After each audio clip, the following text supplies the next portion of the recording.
Welcome back to News Talk. Kentucky Senator and presidential hopeful Rand Paul is taking aim at the district's gun laws again. He wants to attach an amendment to an unrelated measure, an amendment that would make it easier for D.C. residents to possess a firearm. It's the first of several topics we'll discuss this segment with our next guest, Walter Smith, Executive Director of D.C. Appleseed. Always good to see you. Happy holidays. Same to you. Thanks. Welcome back. This is not the first time that Rand Paul has attempted to influence the rules of the road, as it were, in the District of Columbia when it comes to guns. At a minimum, he is connecting with his base. In addition, he's also potentially, not likely, but potentially impacting the laws that exist in the capital city when it relates to the Second Amendment and guns. Right. Your thoughts? I don't think it's going to pass. This is the second time in the last few days he's tried this. It only got 54 votes the last time he tried to attach it. And the good news for us is only one Democrat voted for it. And as you know, the rules in the Senate now require 60 for measures like this. And although way back when Senator Ensign tried to do this, 22 Democrats voted for a comparable bill. Only one voted in the last few days. So I don't think he's going to succeed. I mean, I also think it's, of course, a bad idea, but the good news, I think, for the district is it seems very unlikely to pass. You underscore the points that Congresswoman Norton, Delegate Norton, has made, that it's bad on the merits, and it's bad in another way, in terms of self-representation, governing leaders closest to the people, deciding how things should be. When you look at that 22 before and the one now among Democrats, is there a greater appreciation now, or is it just a different political environment? I think it's a different political environment. I mean, he introduced this, 2 days after San Bernardino. I think there are a number of people who believe letting loose a bunch of new guns, including assault weapons, on the streets of the nation's capital is simply not a good idea. I mean, that's what our own locally elected representatives and police officials decided. We shouldn't be doing this. And I'm hopeful that they won't pass. The other thing I would say is that this bill is premised on the proposition that the Congress needs to protect the Second Amendment rights of people in the district. In fact, the federal courts have made clear that our local laws are in accord with the Second Amendment. So the whole bill sits on a false premise. The Supreme Court declined to hear an appeal that was brought in an Illinois case, a community in Illinois that has now a ban on what some call military-style weapons. Does that say to you, as it apparently says to some, that the Supreme Court has very little appetite for a Second Amendment case at this time? Well, I wouldn't overstate that. This was Scalia and Thomas dissenting from a refusal to review the case. I am glad there were only 2 people that wanted to vote to hear it.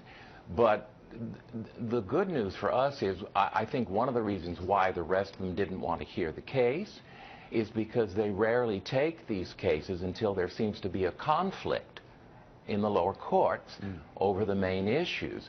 The good news for the district is the federal courts are near unanimous about the fact that the gun regulations we have now are in accord with the Second Amendment. On the merits, we had a guy shoot up a movie theater in Colorado. Have you ever wondered, you know, if you were in that situation, God forbid, wouldn't it that it would theoretically be nice if the guy sitting next to you with his, had his popcorn and a gun, and he could take out the shooter before a lot of damage was done? If you could limit it to that, if you knew for sure that there would be someone who knew how to handle a gun and would handle it appropriately, only in a case where a mass shooting was threatened. If you knew that's the way it would work in the real world, my answer would be yes. But in the real world, we know that isn't the way it works. We know that in the real world, the more guns there are in public places and in homes, the more shootings are going to occur. And they're not going to be, for the most part, self-defense shootings. And that's what our own locally elected officials determined. As you probably know, the council sent a letter to Senator McConnell in which they said, among other things, we don't believe that putting more guns out there on the streets is going to reduce crime. In fact, the opposite is the case. More guns lead to more shootings. Phone lines open as we talk this Wednesday with Walter Smith, Executive Director of DC Appleseed. We're going to hit on a variety of topics. We're going to segue right now, in fact, to a new topic. But I want to reinforce and let you know again that our phone lines are always open for your questions, comments, and suggestions. We've posted the number to the bottom of the screen and hope you'll dial in if you're watching in the 11 a.m. hour. That's when we are live. To the phones we'll go at 703-387-1020 as your calls come in. I do want to segue here and talk about an issue we've discussed before. You guys have pounded on the insurer Care First. They've got this stockpile of reserves that you've indicated strongly over time needs to be partially used to benefit the public welfare. You think they fall short, and you've brought pressure on them to do more, to do better. Where do things stand? Well, it's not just us thinking this anymore. Almost a year ago, D.C.'s insurance commissioner, implementing a law passed by the D.C. Council, found that the company has excessive surplus of $268 million. $56 million of which needs to be spent down here in the district immediately. And the insurance commissioner ordered the company to file a plan with him indicating how they intended to spend down the $56 million. He ordered them to do that no later than March the 16th of this year. Really? Of this year. Of 6 months ago? Yes, yes. They didn't do it. They filed something saying, we don't agree with you. And they said, and besides, we think we've already spent it all down, so never mind. We submitted a letter explaining why neither of those was sufficient grounds to fail to comply with the order. We thought the insurance commissioner would then take action to either develop the spend-down plan himself or maybe give them another chance. Unfortunately, what happened was then a new D.C. insurance commissioner was appointed, who, of course, was going to need some time to come up to speed. And he came into office in June. At his confirmation hearing, he said within 60 days he would be issuing a final order. So June, July, August, here we are, December. Well, he said that at his confirmation hearing. And so, anyway, since Councilmember Orange, who has oversight, was concerned, he held a hearing a month or so ago to inquire, when are we going to see this, where are we? The new insurance commissioner reiterated we were going to see a final order soon. We actually thought we were going to see it this week.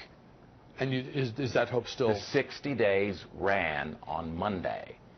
So we're kind of hopeful that sometime in the next week or two, we're going to see a final order beginning the spend down of this money. I don't want people to think this is theoretical. I want you to talk as specifically as you're comfortable about the good, this amount of money. What types of uses are we thinking about? How much impact do you think it could have in terms of health? It's all got to be under the health umbrella, well, could be, lots of things could be done with it under the statute. They could reduce premiums. They could subsidize health care. They could build clinics. They could embark on public education campaigns about HIV, obesity, diabetes.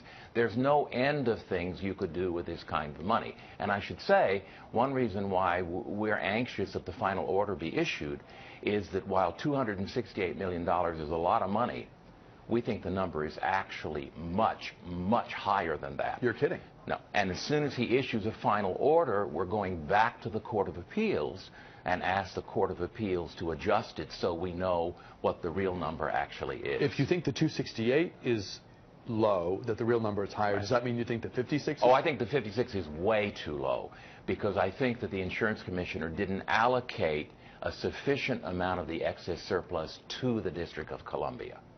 So you think there could be double more? Oh, at least. No kidding. I think the excess surplus is probably at least, under the principles the D.C. Insurance Commissioner himself adopted, at least in the $500 million range. My God. And I think more than half of that is attributable to the District of Columbia. Talking with Walter Smith, Executive Director of DC Appleseed. We'll take a break here. Back with more of our conversation in just a moment. If you're watching After Dark, head to our website. Head to WJLA.com, click on the News 8 tab to find the News Talk homepage and the remainder of our conversation.